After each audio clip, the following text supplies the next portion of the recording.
This is Future Sense Now, where we explore the landscape and byways of our shared futures. Future Sense Now is brought to you by the Futures Forum. Stay tuned for a journey to the future with host Dr. Claire Nelson.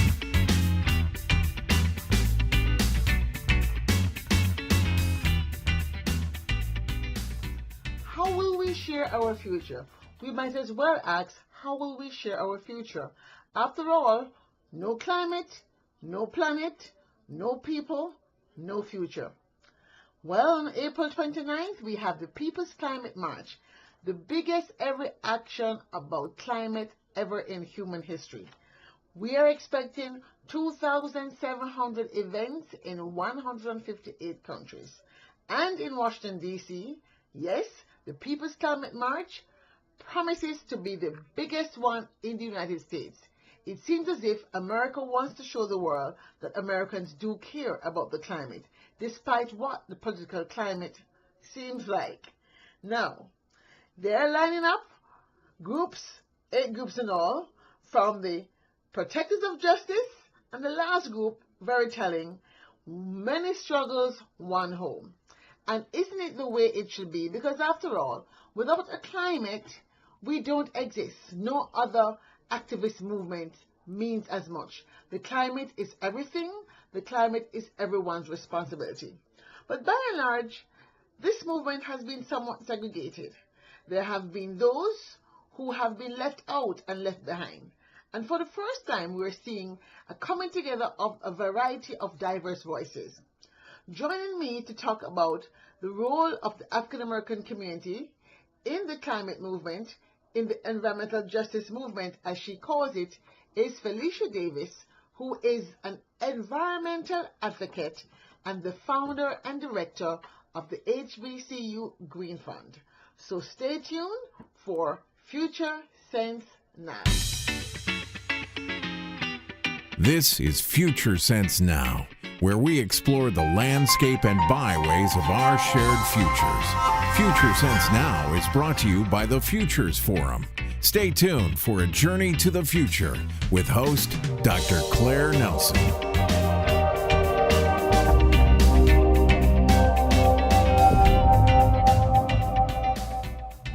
Greetings and welcome to another edition of Future Sense Now.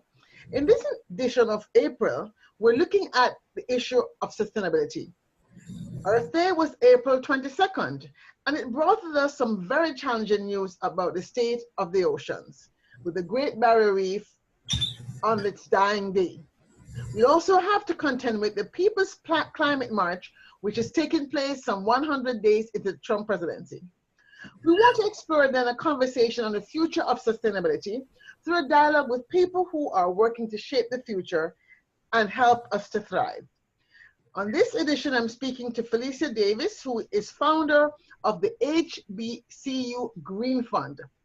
She is an environmental advocate and has been working both at the local level, the state level, national level, and internationally on issues of environmental justice.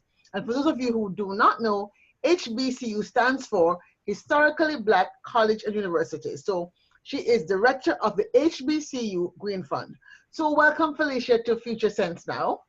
Thank you so much, Claire. It's great to be with you. I'm looking forward to this conversation. Felicia Davis, why don't you start with telling us a little bit more about the work and vision of the HBCU Green Fund? Sure. So for the last, almost 10 years, I've been working very intentionally to help green historically Black colleges and universities. And what that means is to improve the infrastructures, the buildings, the student engagement, and the curriculum all around environmental sustainability, which also connects with economic sustainability for our institutions. After working several years in the engagement space, I determined that a major problem for HBCUs is the lack of resources to invest in energy efficient projects. And so coming together with some millennial HBCU graduates, we formed the HBCU Green Fund to crowdsource and solicit funds to invest in projects that actually show a return and pay for themselves within a relatively short period of time. So we're really excited about this. We think it will be a game changer for HBCUs. Now, what's the population we're talking about when we say HBCUs? Is about how many campuses are we talking about, how many students, and what sort of impact such a fund could have in terms of just the energy consumption, if you will, of those colleges and universities? Sure. So there are 100 historically Black colleges and universities, just under 300,000 students. Most of our campuses are in African American communities, many of which are low or moderate income. So if you would think about the economic impact of a college campus within a Black neighborhood, it's really a very profound economic impact. Even here in Atlanta, where we have 4 HBCUs, we have Clark Atlanta University, Spelman College, Morehouse College, and Morehouse School of Medicine. So that's a pretty powerful footprint. And as we improve our efficiency, whether it's energy, water, etc., we ratchet down our emissions and also the cost for the institutions. And of course, as you know, we also tend to serve students who are lower income. So they're less able to pay for college tuition and living expenses. So everything that we're able to save and reinvest in our institutions is really important. And beyond that, a driving force for me is that as our wealth and holdings have shrunk over the last several decades, HBCUs are now a good share of African American wealth in the U.S. So to the extent that we're able to sustain these institutions, improve, upgrade, and provide high quality environments for our students, that really does lead to academic excellence.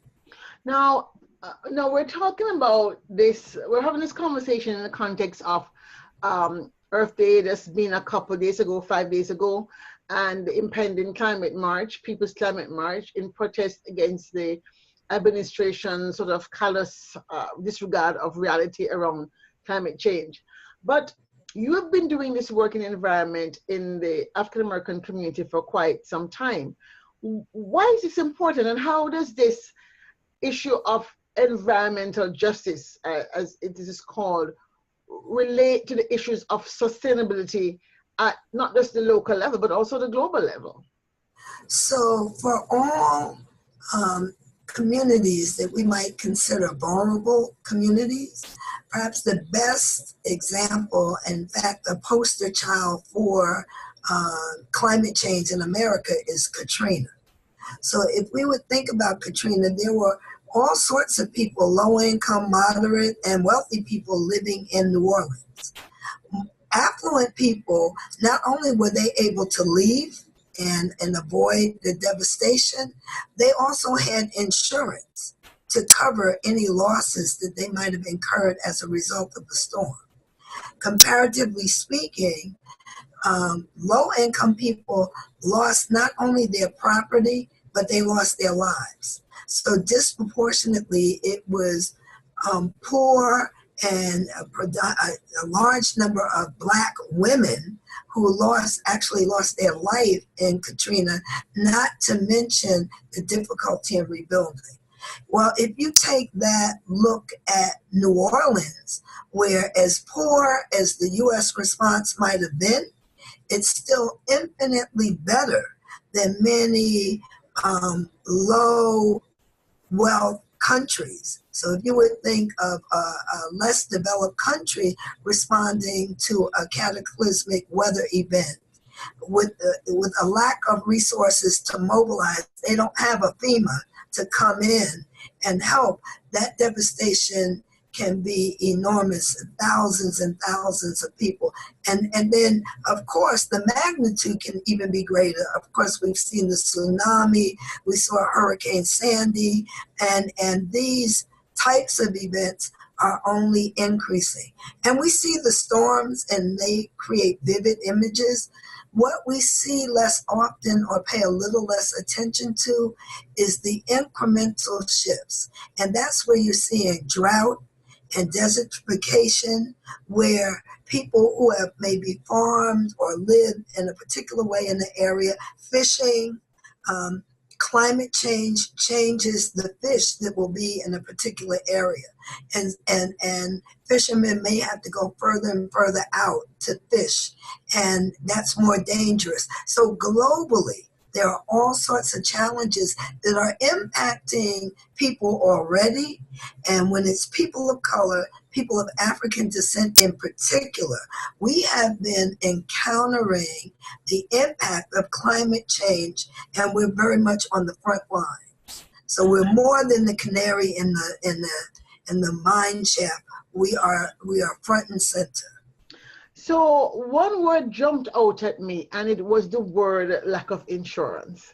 We're experiencing right now in Jamaica, my home country, a massive flooding in an area called Clarendon, where a lot of farms are, a lot of homes are. And the pictures had a flooding up to the roof of some of the homes. And my first concern was, oh my God, I wonder if these people have insurance. Now, even if they have insurance, the question is, with this continuous, let's say, onslaught of disaster, what is your thinking about insurance, and how does the work of the HBCU Green Fund begin to sort of look at the ideas around sustainable finance for funding a sustainable future? How are you beginning to think through those challenges? So before getting to the issue of insurance, I try to be very much proactive. So if you look at global solutions, I'm thinking generationally. So I'm not in the moment. Yes, there will be loss, and we can discuss that. But I'm thinking about a big cataclysmic shift. If we're saying, we have more carbon in the atmosphere than has been measured in 1 million years. So if we're looking at that kind of escalation, then what can we do to bring down those numbers? What can we do in response? So we know that renewable energy sources, whether it be solar or wind or certain forms of hydro and other, there are changes that we can make so we're not spewing carbon and burning fossil fuels. So the first thing, even before you get to renewable energy, you want to be most efficient with what you're currently using. If you look at a homeowner, often we know changing light bulbs can reduce energy. Changing windows and insulation, oftentimes even the homeowner is choosing between the more expensive LED light that in the long run is cheaper, but up front you're looking at buying a $20 light bulb or a $2 light bulb, even though you might have to replace that $2 bulb 100 times and never replace the $20. If you only have $2, which bulb are you going to buy? So we're trying to fill that gap for Black colleges to say, let's invest in projects that will pay for themselves. If we change the lighting, for example, in 18 to 24 months, that change will pay for itself. If it's $100,000, in 2 years, you'll save $100,000 and you'll keep saving on into the future. But how does that tie into, as you say, this paradigm shift? How are you tying the physical, let's say, projects of infrastructure retrofitting into the paradigm shift you want, which I heard you say when we started, of this conversation that I think needs to happen in the Black community as far as thinking differently about sustainability? So I believe where our young people are educated is largely at our Black colleges.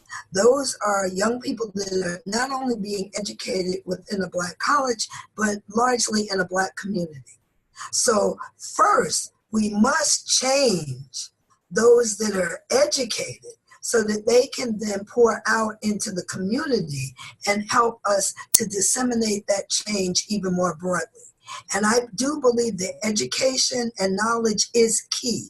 Not what you heard, not the latest campaign, but that we have scientific, evidence-based, solid information that we arm our communities with. So that's So is the fund then going to, okay, we're going to do the retrofitting of buildings, but are we also going to be doing the work in terms of curriculum development? Will students be employed in the process of doing the retrofitting themselves? So for example, for those schools that have engineering schools, will they be involved in the design process of the program? How are you seeing this fund doing things differently to assure a conversation on the sustainability into the future? So part of our mission, kind of the third leg of our mission, is to cultivate a cadre of what we're calling sustainability fellows.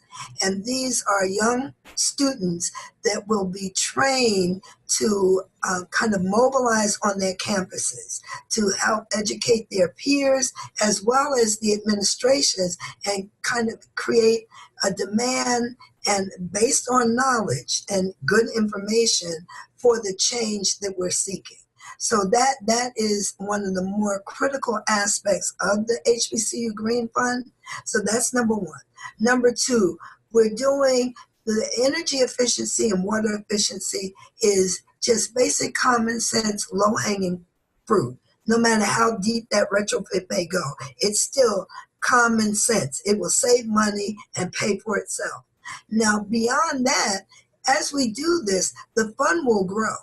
The fund will grow because savings are reinvested and projects are done over time. We anticipate growing from 1 or 2 million in the first year to as much as 100 million over 10 years, with many projects being completed. At that point, as we go forward, we will also be able to invest in the ideas that our young people come up with. So if you look at centers of innovation and thought leaders of the future, what they tend to have behind them, if they're at Stanford or MIT and other places, is the resources to test out, activate, and then commercialize their ideas. So that's another aspect where it's a sustainable idea or concept. Eventually, we hope to also be able to invest in the young minds and projects that are coming out of our institution. But I'm very concerned about your timeline, because one of our passions at the Futures Forum is really thinking about how are we going to achieve the Sustainable Development Goals, which are set in the year 2030. We're talking about 13 years away from there. And as you well know, one of the Sustainable Development Goals speaks about water.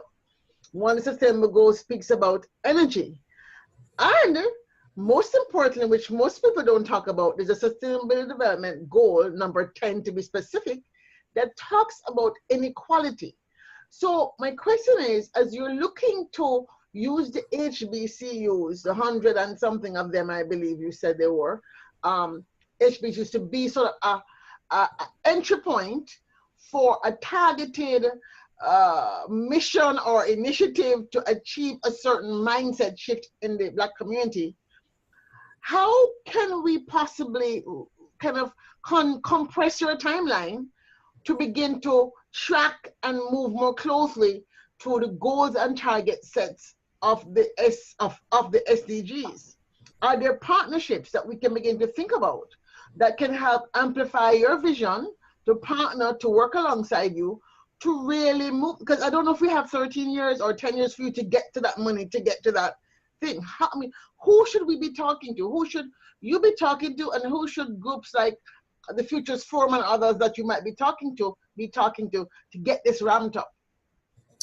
Okay, so when it comes to equity considerations, some of us early on in the early 2000s, we were working on climate change.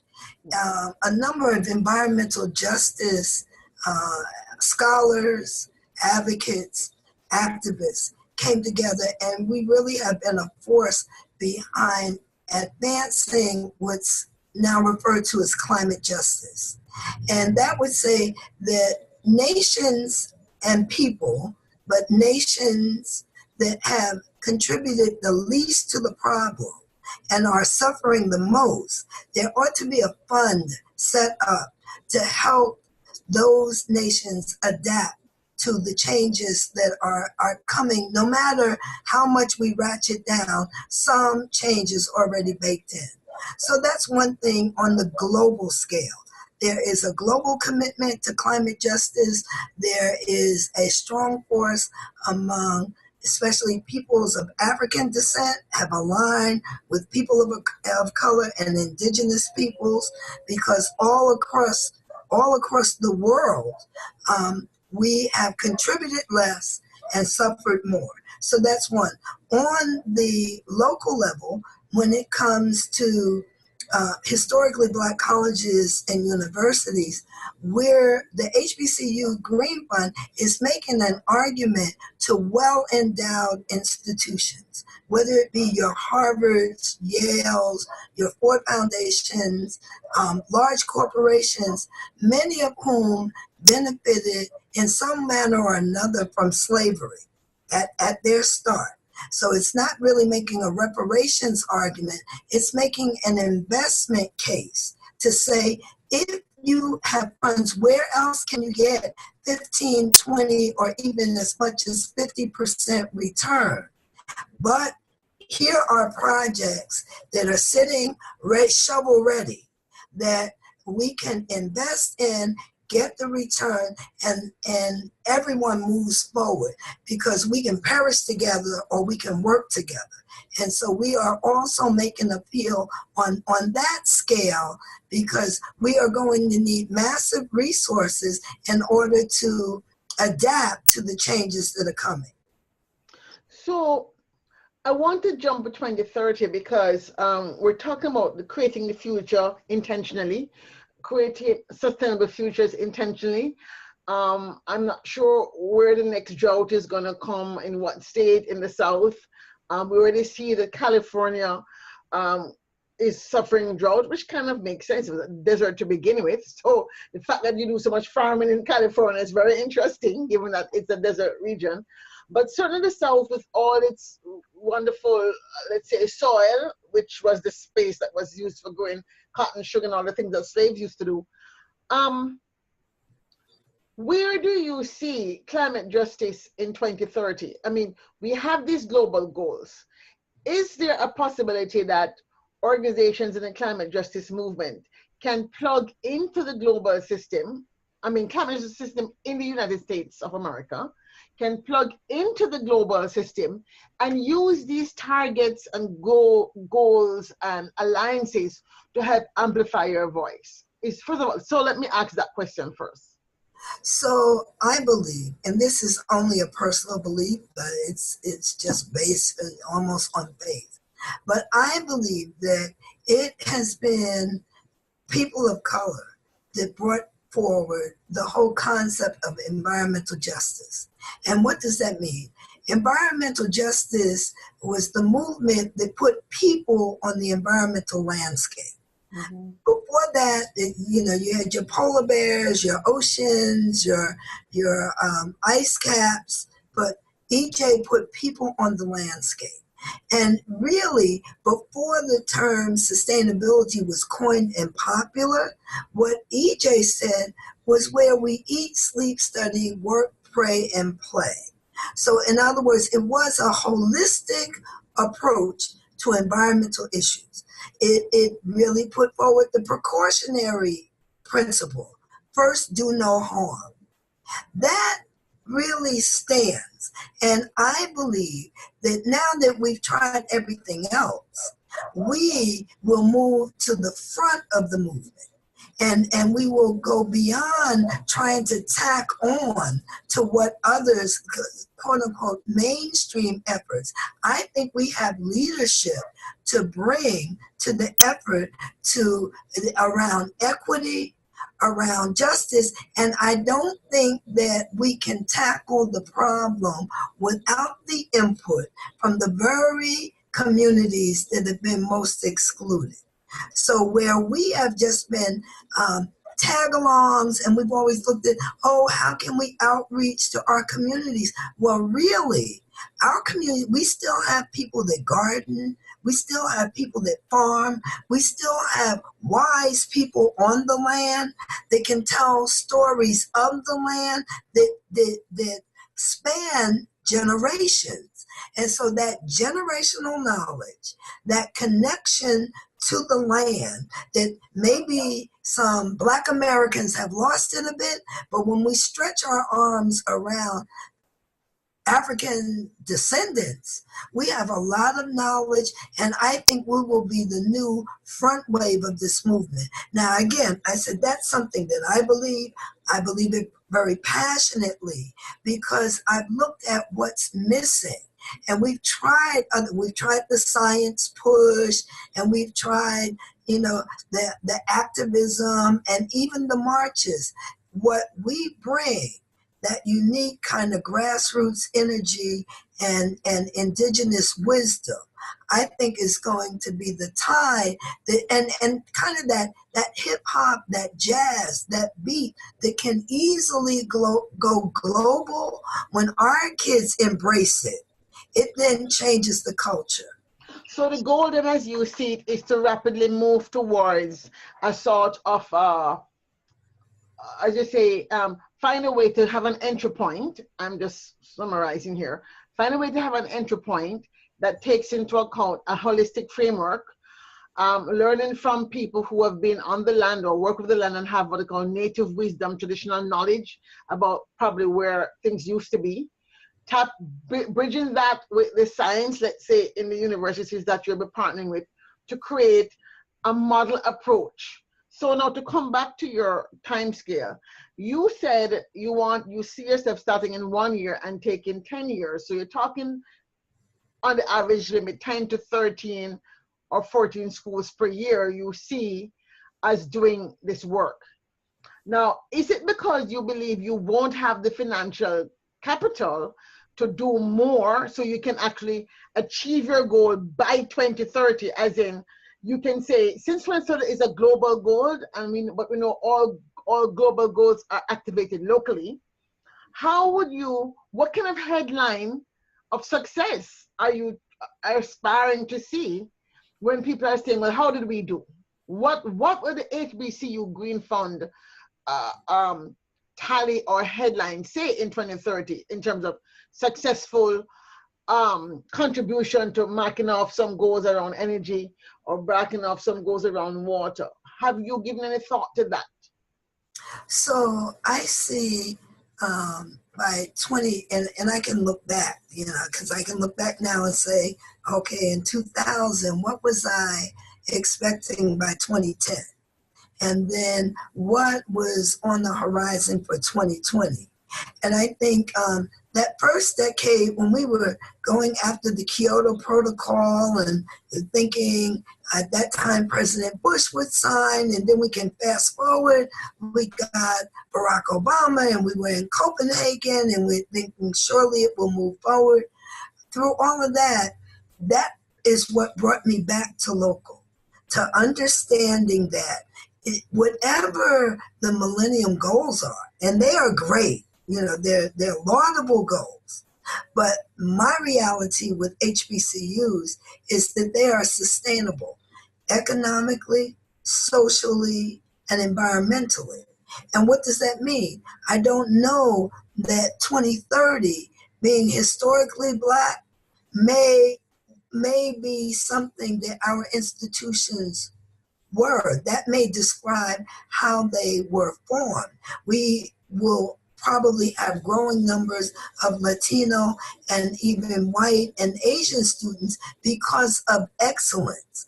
The best students aspire to places and spaces of excellence.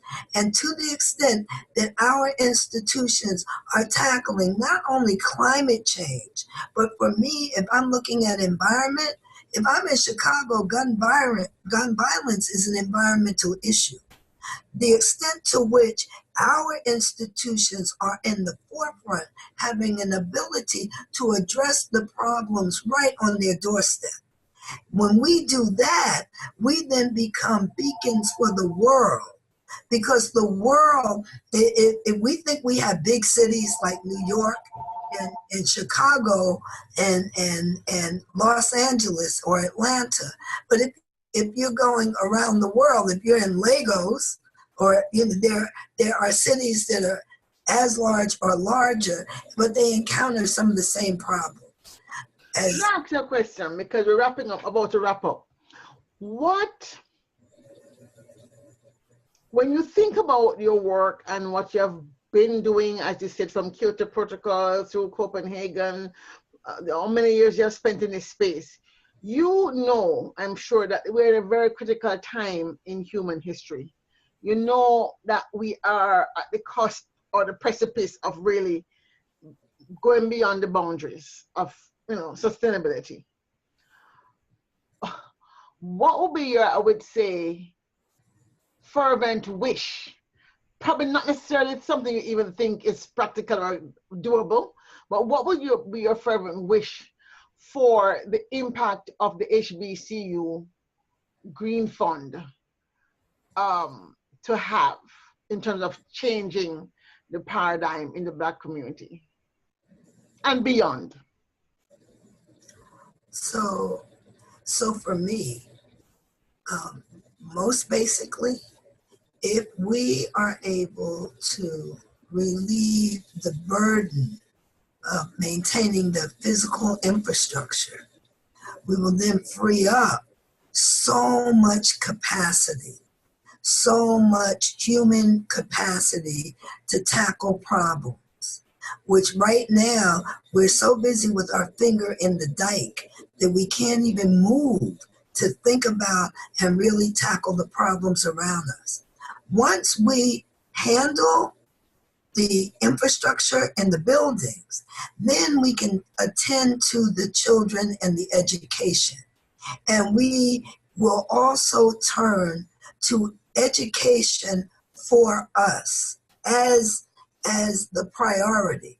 So it's not to be exclusive, but historically Black colleges and universities must first and foremost serve Black people on the planet. When we do that, when we restore Black people, we will set the ship straight. We are the energy and the force. When the extent to which we're excluded is the imbalance in the world. I believe that. I have evidence of that. No matter how you look at it, when we free up the energy, right now we can look at Haiti. You'll travel off to Haiti shortly. We can look right now and it looks, oh, what a land of woe. Imagine freeing that land with all of the energy of those people. So when they're not in that day-to-day struggle anymore of scratching out a living, you then free up that creative energy. And creative energy solves problems. So there's no disaster that we brought forth in the world that we can't put back in the bottle. But I believe that it is people of African descent turning to who we are and the amazing creativity. We are the consummate creators of something out of nothing. We have the magic, we have that divinity, that spark that's able, so we can do the impossible. But in order to do that, we can't mimic any other group. We cannot replicate Harvard. We have to be the best Howard, the best Morehouse. We have to be something unique, and we must serve all people, not just ourselves, but we put ourselves central. And we know, once we come to know ourselves, we must know our history, and then we can chart a course. And I look, we say 2030 as though that's far out. It's not. The people that built these institutions thought 100 years out. No. Get me wrong. I'm using the goals because the goals are well established.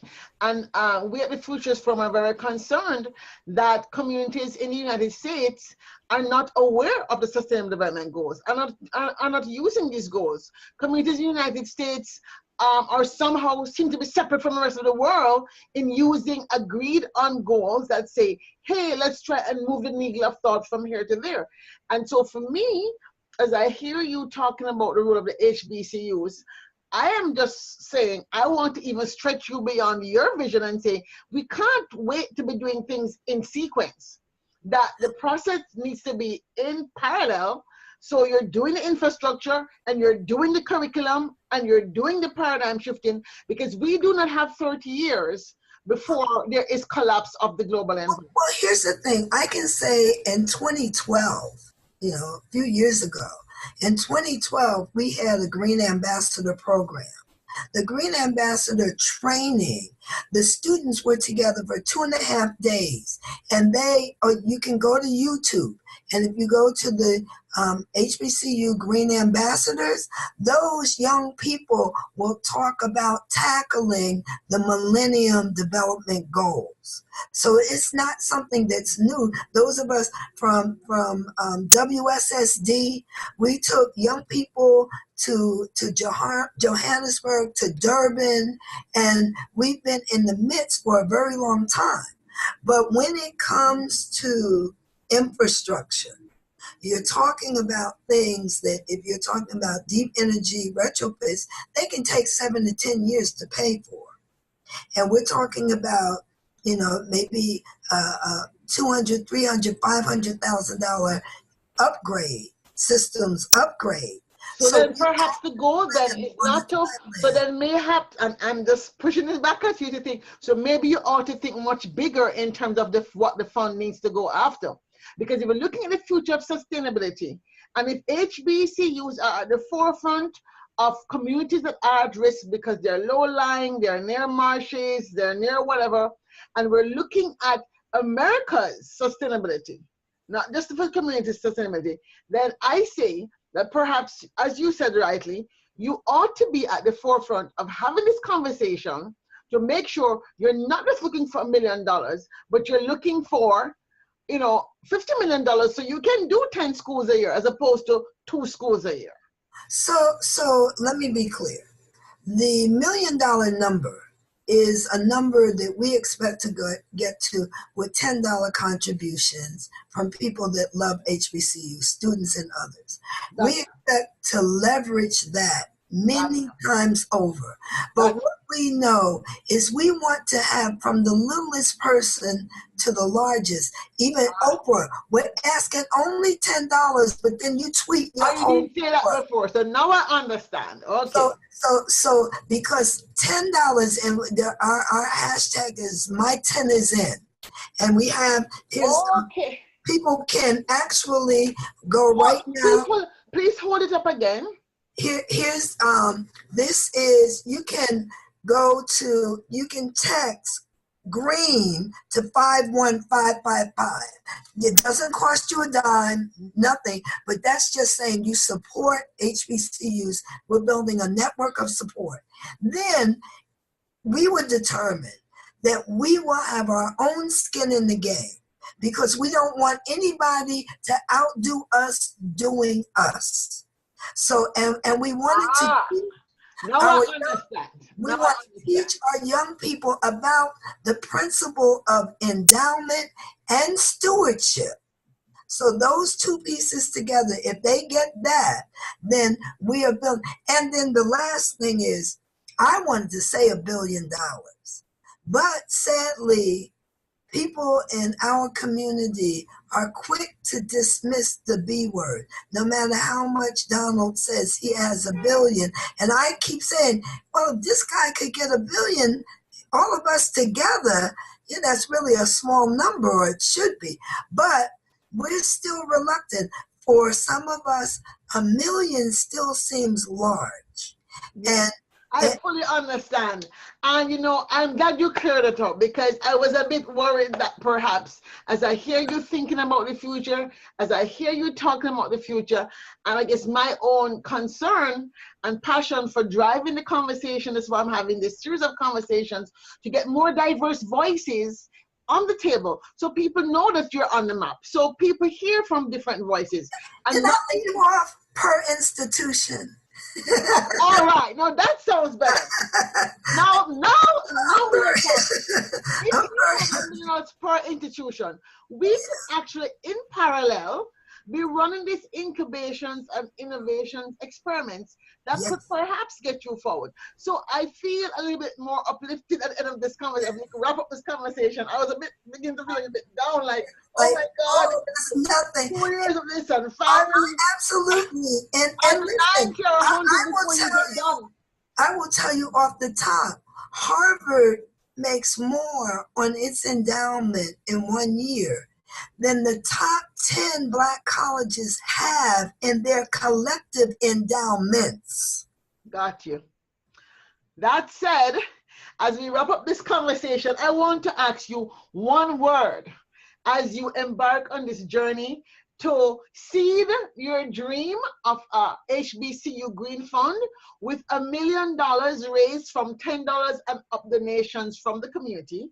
What is one word to describe your state of mind and your vision? Is it optimistic, pessimistic, or neutralistic? That's my new word. Always optimistic. Always optimistic. The sky is the limit. You know, from the bottom up, the sky has got to be the limit. So I'm totally optimistic. And even more than that, I'm convinced. We're powerful.